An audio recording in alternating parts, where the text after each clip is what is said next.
Hello, this is Father Hightower, and welcome to Vox SFX, the voice of St. Francis Xavier Parish in Missoula, Montana. We are so pleased that you have joined us. Your participation enriches our entire community. We hope that our show serves as a point of light, helping to deepen our understanding and experience of the Catholic faith in history. So join us as we seek through prayer, study, interviews, and discussion the roots of the practice of our faith. God bless. This next weekend, we have something truly special happening. The first millennial saint is going to be canonized, along with Pier Giorgio Frassati. That first millennial saint is Carlo Acutis.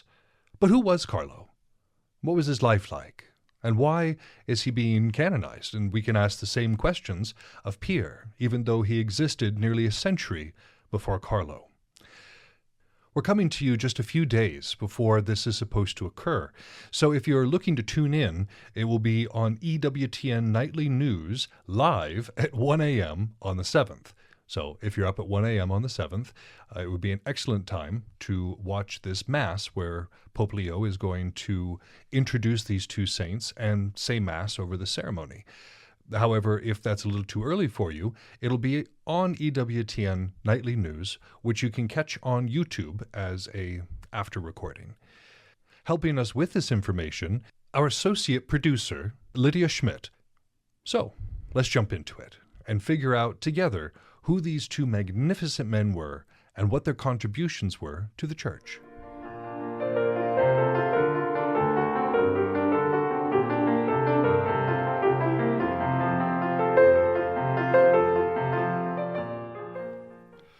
With me in the studio today is Lydia Schmidt. Lydia, thanks so much for coming on the show. Thanks for having me.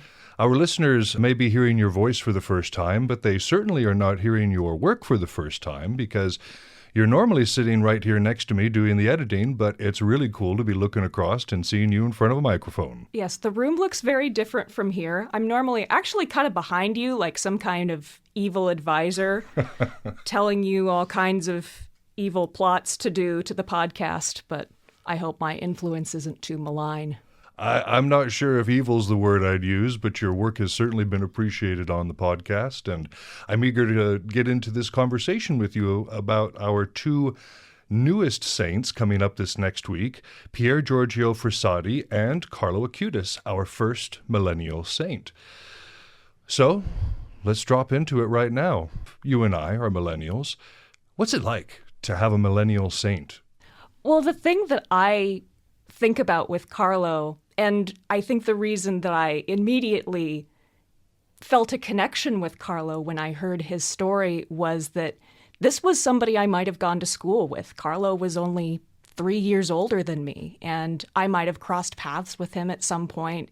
So we have a very similar worldview, a very similar idea of how things were based on where we grew up, how we grew up, and it may inform the way that we interact with our faith, the way that we see our faith acting out in the world, and how we can act that out and be modern-day Catholics. And we do have a special connection to Carlo here in the studio because here sitting just to the left of the screen is a picture of Blessed Carlo. So he's been helping us out a little bit as we've been doing this podcast. And yeah, I'm just super excited to talk about him today. Yeah, the story with Carlo as he exists in our studio today, because he is very much here with us. His influence is very much felt every time the computer does not crash. I'm going to take you back to last year when I went to the National Eucharistic Congress in Indianapolis, Indiana. There was an opportunity at the Congress to venerate a number of relics. I happened to get there early enough that I got to go with my friends to the area where they were holding the relics and spend a lot of time with the 7 saints that they had as patrons of the Eucharistic Congress. So we had 7 different saints that we had first-class relics of. There were 4 pilgrimage routes that people could follow to bring these 4 monstrances to the Eucharistic Congress. And those routes were sponsored by Junipero Serra, St. Juan Diego, St. Elizabeth Ann Seton, and the Blessed Mother. So all 4 saints who had some association with the United States. The Blessed Virgin Mary is the patroness of the United States. 2 saints who were associated with Eucharistic congresses and Eucharistic devotion. St. Pascal Bailon, who is the patron of Eucharistic congresses, and his relics are brought to every Eucharistic congress on a more national level that takes place. So he doesn't generally go to diocesan Eucharistic congresses, but he will go to the international and national Eucharistic congresses that take place. St. Manuel Gonzalez Garcia, who founded groups that encourage devotion to and frequent reception of the Eucharist. He was particularly associated with the tabernacle. He came across an abandoned church one day, and the tabernacle was in a state of disrepair, and he devoted his entire life to making sure that would never happen again. So his Eucharistic devotion is considered to be inspirational for discussions of the doctrine of the true presence of Christ in the Eucharist, which is central to the idea of Eucharistic congresses. And then there was Carlo. To some extent, Carlo was there because Carlo's exhibition on Eucharistic miracles was there, but also because he's really connected with people in the last couple of years. Even while he was still just Blessed Carlo Acutis, people really saw him as an example of how somebody in the modern world with modern technology could explore and promulgate their faith. I got to touch the prayer card to Carlo's relic, which was a piece of his pericardium, which is the tissue that separates the heart from the rest of the chest cavity.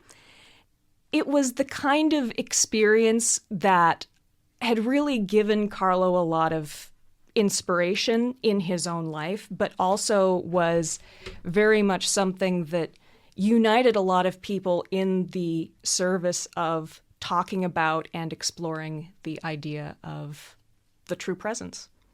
And Carlo was very well known, as you said, for documenting Eucharistic miracles. In fact, that's one of the big things that he was known for throughout the course of his life. Right. He took a lot of inspiration from the way that different things were presented on websites and in exhibitions, and the really deep level investigations and explanations that people put together about these different things. And he saw a lack of understanding and a void in presentations about the Eucharist and Eucharistic miracles. He saw Eucharistic miracles as the way to help people understand the true presence, because the true presence is necessary for Eucharistic miracles. Eucharistic miracles are things like examining a consecrated host and finding that it shares the same physical properties as cardiac muscle, or bleeding hosts. And that's something that can really connect for people and bring home the idea of the true presence. It's something that is extremely verifiable in the real world. A Eucharistic miracle, it's pretty obvious when that's occurring. Right.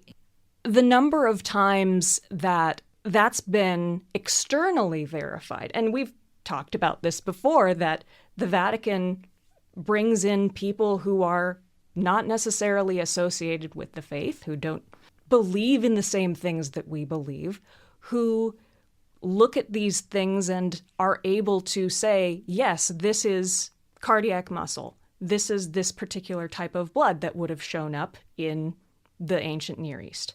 This is an absolute fact that can be documented by scientific means. If I'm not mistaken, just to go on a small tangent, the blood type that is found when this occurs with the Eucharist, O negative, right? I believe so. I am also O negative, so Well, I get to at least have that tiny feather in my cap. Let's learn a little bit more about Carlo. Where was he from? What was his young life like? Carlo was born in London but raised largely in Milan. And He was just a normal kid, played video games, hung out with his friends, watched football, European football, not the American one, and was just apparently the most average kid that you could find. There were a lot of stories that his friends didn't really know a whole lot about his faith or his work that he'd done. You know, he'd put together some websites for his church. He'd volunteered for his church as a catechist. He'd done a number of things, but he hadn't been very overt about the way that he lived. And some people look at that and say, oh, well, maybe he wasn't as holy as people claim, but I think that demonstrates that you can still very much be somebody who exemplifies the life of a saint and be a completely normal person and watch The Simpsons and go to soccer games and do all kinds of things in the world, but also still live out your calling as a person of faith. And it kind of shows his humility, too, because instead of being out there and being like, hey, everybody, look at all these websites I put together. Hey, everybody, look at this life of holiness I'm striving for. He just did it. Right. And that kind of purpose is kind of indicative of a lot of the saints that we've studied. Carlo had a particular connection with St. Francis of Assisi.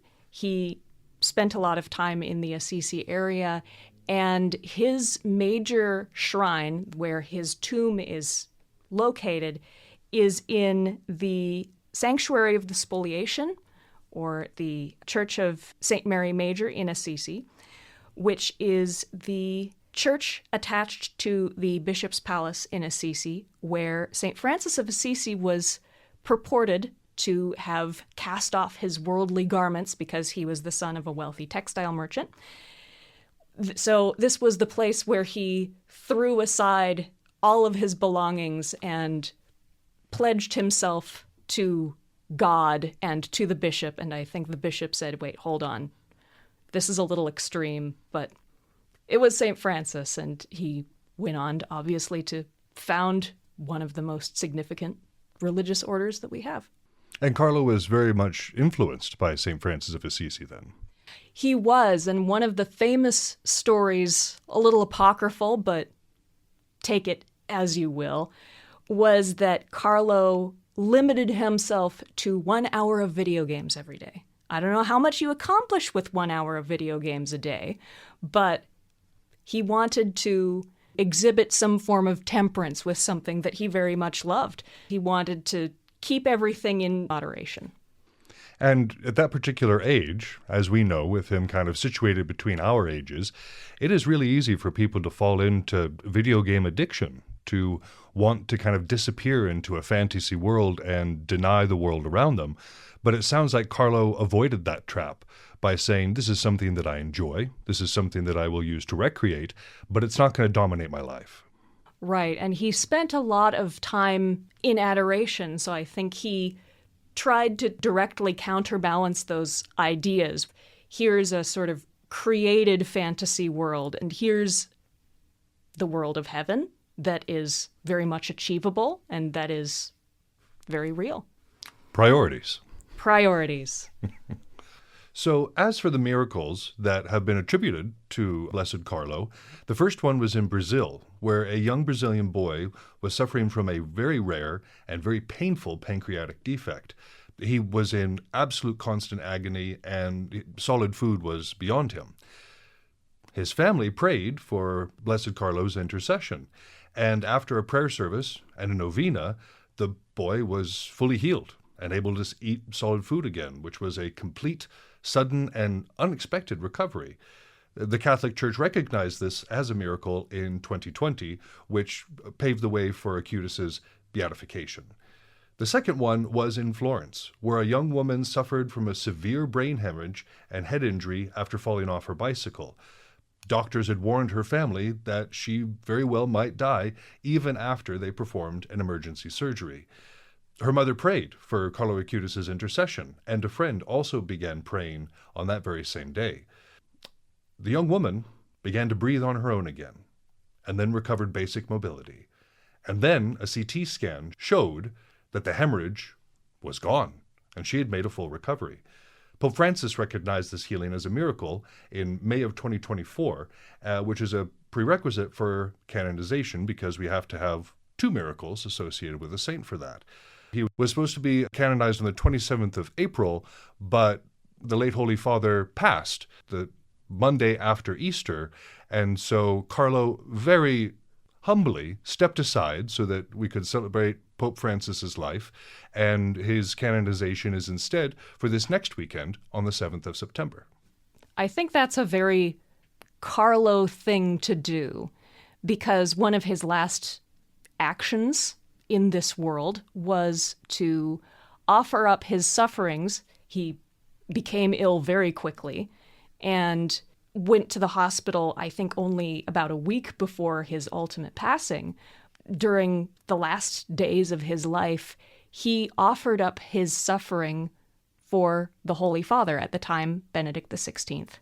That idea of offering up whatever he had, whether it was suffering or his own canonization, for the Holy Father, I think that tracks. And is very much in line with the sort of humility that St. Francis of Assisi would have practiced. Right. So I'm excited for this too. I very well could have gone to school with him as well, and it is cool to see one of our own being capable of this. And it really is an inspiration to say the saints aren't just from a bygone era. They're not just people from the past who we look up to. They can be people who have walked a very similar road to us, who have lived in the same world as us, and still managed to attain some level of sanctification, if not total sanctification. So the other individual that we're going to be seeing canonized this next weekend is Pier Giorgio Frassati. Now, I don't know very much about Pier, so I'm looking to be educated a little bit today. Tell us about Blessed Pier. Pier Giorgio Frassati, or PGF, as he is more familiarly known, was a young Italian man who lived in the 1920s in Turin. He was very active, very politically active. His family was very wealthy and supported his charitable activities toward the rest of the world. And in fact, when he died, his family was astonished to see the streets just lined with people who he had helped even as a young boy. There's a story where his father had refused to help a man in the street because he was drunk, and Pier became inconsolable and went to his mother, and his mother allowed him to go and find the man and help him out and bring him some money and bring him some food and bring him some clothing or whatever it was that he needed. And so even from a very young age, he was somebody with a very strong sense of social justice and equality. And that was really inspired by the message of the papal encyclical Rerum Novarum, which came out in, I believe, 1891, but still very much reverberated through Catholic circles through the 1920s, through the entire last century, and even up to today, as we know from Pope Leo XIV's emphasis on the same messages that Pope Leo XIII put out in that encyclical. So he was very involved, even as a young man, as a teenager, in Catholic Action, which was a lay political organization, pretty much autonomous. It's actually very much comparable to the Catholic worker movement, which we probably in the United States associated with Servant of God Dorothy Day. It's very much in that same tradition. And this was also the forerunner of the modern-day Christian democratic parties, which are found throughout Europe in multi-party systems.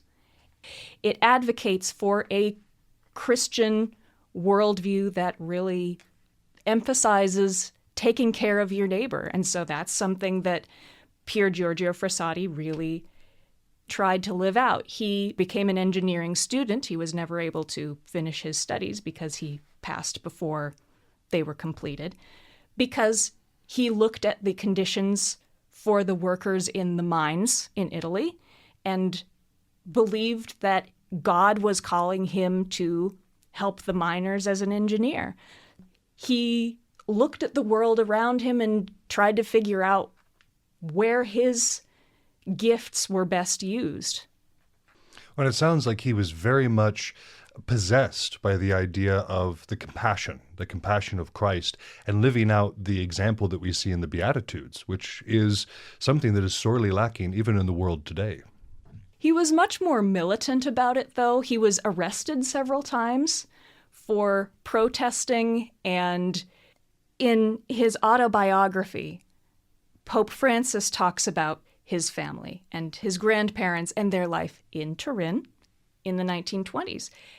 The late Holy Father talks about his grandmother, Rosa Vassallo, who was very much involved in Catholic protests and Catholic social action. And he talks about her meeting Pier Giorgio Frassati. Now, I don't know if they actually met, how extensive their interaction would have been if they did. She was about 25 years older than he was, so they may or may not have crossed paths, but were likely in slightly different circles. He in the things that young men do in protests and in service of Catholic activities, and she in the things that older people do. But it really goes to show how deeply ingrained this idea of Catholic social teaching was in Europe at the time, and how much it influenced people. She would have been alive during the time that Rerum Novarum began to be promulgated, and when its ideas really started to affect people.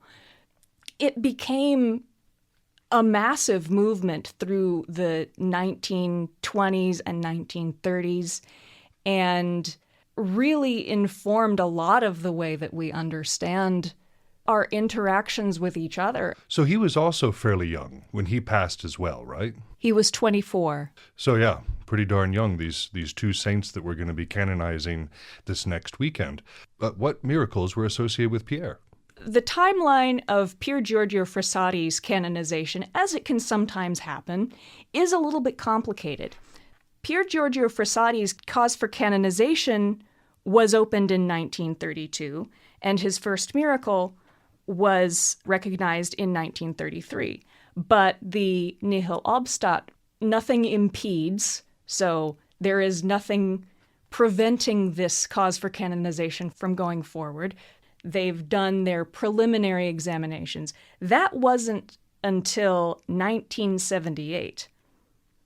So he already had the first miracle, which I believe was that a man had been suffering from tuberculosis and asked a friend to help pray for him, and his friend brought him, I believe, a picture of Pier Giorgio Frassati and said, "Ask for the intercession of Pier Giorgio Frassati. I'm sure he will help you," because I believe the man was of a very similar kind of disposition. He'd been a very active person prior to contracting tuberculosis, and so Pier Giorgio Frassati seemed a good match, even though at that point he had only been dead for a few years. So it really demonstrates that you don't have to be a saint to intercede for somebody, and in fact, that's how the canonization process starts out. You have to be sort of proactive in interacting with somebody and asking for the intercession of somebody who you believe is worthy. And through that process, that's how this can take place. The fact that this went through a kind of convoluted procedure. We had the miracle, and then we started the procedure, and then it's a little bit hard to say exactly what happened when, but we do know the first miracle. I'm not sure we know what the second was, but I do know that his cause for canonization was approved last year in 2024, and he was originally scheduled to be canonized on the 3rd of August, which was the Jubilee of Youth. As he was a young man at his passing, it was deemed appropriate that he would be recognized on that day. But when Carlo's canonization was rescheduled, the two saints have come to be associated in people's minds. And so the dicastery determined that they would be best suited to be canonized together. And so now we have the mutual canonization that will be taking place next Sunday. And we know that Carlo passed from leukemia. What took out Pier? Pier died of acute polio. Again, it was a very sudden death. He became ill on a boating trip with his friends, went home, and I think it was less than a week between his starting to ail and his passing. During that time, his grandmother became very ill, and she passed a few days before he did.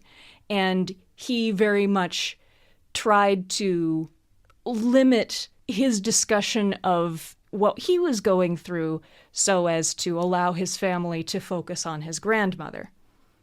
That must be a rough thing to do. I mean, not just dealing with the loss of somebody who was so significant to your life, but also dealing with that loss while going through an excruciating illness at the same time. I'm just glad that we don't really have to worry about polio anymore. Right.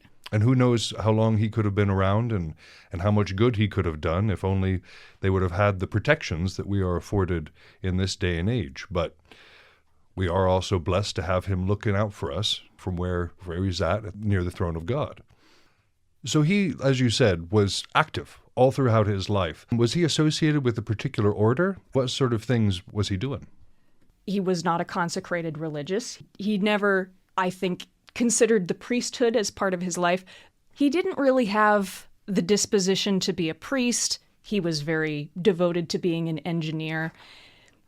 Doesn't sound like he had a girl in his life, though he did at one point have to reject a young woman because his family was quite high society, and he didn't think that they would approve of the young woman who he was becoming associated with. But he did become a Dominican tertiary when he was 21. What is a tertiary? In some religious orders, some are structured like this, others are not. You have the first order, the second order, and the third order. So the first order is typically male religious. It's referred to as the first order because typically the male religious are established first, followed by the second order, which is female religious, and then the third order. And the third order is a lay person who feels a particular connection to a charism of a given order, but doesn't want to take vows, and so lives out their life, but has sworn to uphold the tenets, the constitutions, the ideals of a particular religious order. Not all religious orders do this. The Jesuits, for example, only have, so to speak, a first order. There are no female Jesuits. There are no Jesuit tertiaries. But the Benedictines, the Dominicans, they have third orders. So the third order can be divided into two different categories. So you can have third orders regular and third orders secular. So a third order regular is a person who is associated with a religious institute, who might live there, who might have some association with it, but is still not consecrated religious. So they're not a brother, they're not a sister, they just are there. They live their life according to the rule of St. Benedict or the constitutions set out by St. Augustine, but they still live their life. And then you have third order secular, which is a person who lives in the world and may go on retreats or spend a little bit of time in a religious community associated with the order to which they've professed as a tertiary, but they don't live in that community as a day-to-day phenomenon. So Pier Giorgio Frassati was a Dominican tertiary, meaning that he lived out the ideals set out by St. Dominic, but he lived in the world and was set to be somebody who worked in the world and existed outside of the strictures of religious life. So this idea of the tertiary, it's a official thing. So I can't just be like, I'm a tertiary of the Dominicans and have it be a thing. Like I have to go and actually be a part, and it has to be kind of an official thing. You have to discern, you have to go and do a retreat. It's a long, I don't know if it's necessarily a postulancy process, but it's still a process that can take years for people to fully discern into becoming a tertiary. So in many ways, it is kind of like the priesthood, where there is that process of discernment, where there is that process of commitment. And even if it's not taking the same vows as the First Order would, it's still quite the commitment to say, this is how I want to live my life. Yes, and it's something where you would say, I'm a Third Order Dominican, and I'm a Third Order Dominican for life. You can't be a Third Order Dominican and a Third Order Franciscan and a Third Order Cistercian and a Third Order Benedictine. You have to choose one, and really that makes sense because they have different charisms. They have different ways in which they interact with the world. They have different values. They have different ways that they live their life. They have different schedules. So you decide how you're going to exist for the rest of your life in the same way as you would discerning into being a Jesuit or being a Franciscan.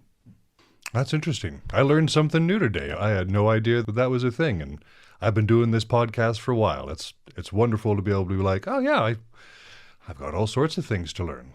So what else did he do as a part of his faith practice?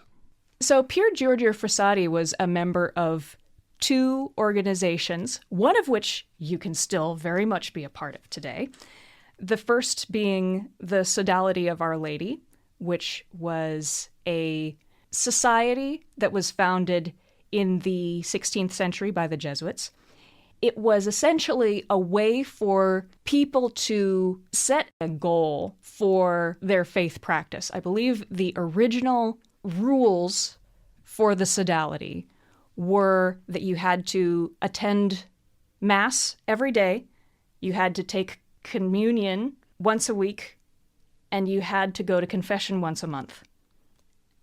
Here's a way for you to set a concrete goal for your faith. You go to Mass every day, you take communion every week, you have a specific set of things that you are doing in order to deepen your faith. I don't know if those were exactly the rules that existed when Pier Giorgio Frassati was a member of the Sodality, but it was very much a prayer association and a way for him to explore what he wanted to do with his faith life. And it was a way for him, I think, to make those connections with people because Sodalities are social organizations. He was also a member of what was called at that time the Apostleship of Prayer, also founded by Jesuits.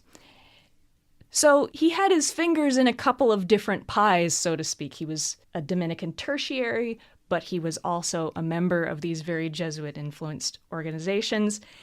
The Apostleship of Prayer was actually renamed in 2016 to the Pope's Prayer Network, which we hear a lot about today because it's the means by which we get the Pope's prayer intentions for the month. So if you've ever done the morning offering, where it says, we pray for the intentions of the Holy Father this month, those are the intentions that we're referring to.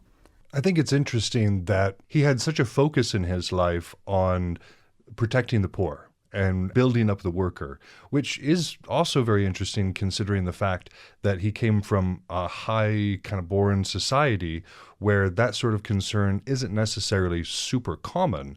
And he associated himself with two religious orders that are both very active in the world. They're not exactly reclusive. The Jesuits, of course, are very active in spreading the word and being involved in people's lives in a positive way. And the Dominicans are much the same way. So it all kind of tracks with what we know of his personality.